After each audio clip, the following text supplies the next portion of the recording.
गांधी जी ने ही पाकिस्तान का निर्माण किया था तो उनका राष्ट्रपिता उनको हम मान सकते हैं, लेकिन अपना भारत का राष्ट्रपिता नहीं मान सकते हैं, क्योंकि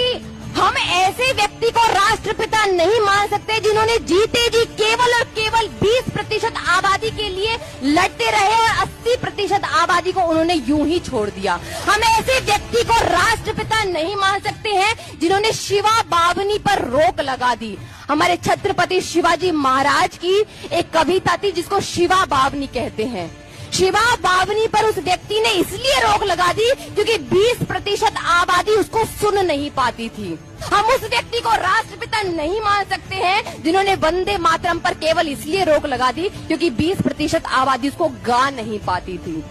हिंदू मुस्लिम एकता के नाम पर उन्होंने कहा कि अब हम हिंदुस्तानी भाषा को लागू करेंगे, और उस हिंदुस्तान, ध्यान से सुनिएगा, और उस हिंदुस्तानी भाषा को लागू करते करते, जिसमें उर्दू ज्यादा और हिंदी कम थी, उस भाषा को लागू करते करते, क्योंकि एकता वाली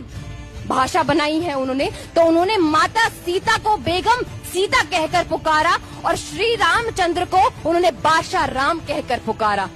लेकिन महात्मा जी की जीते जी ये हिम्मत नहीं हुई कि वो मिस्टर जिन्ना को श्रीयुत जिन्ना कहकर पुकारे और मौलाना आजाद को पंडित आजाद कहकर पुकारे, क्योंकि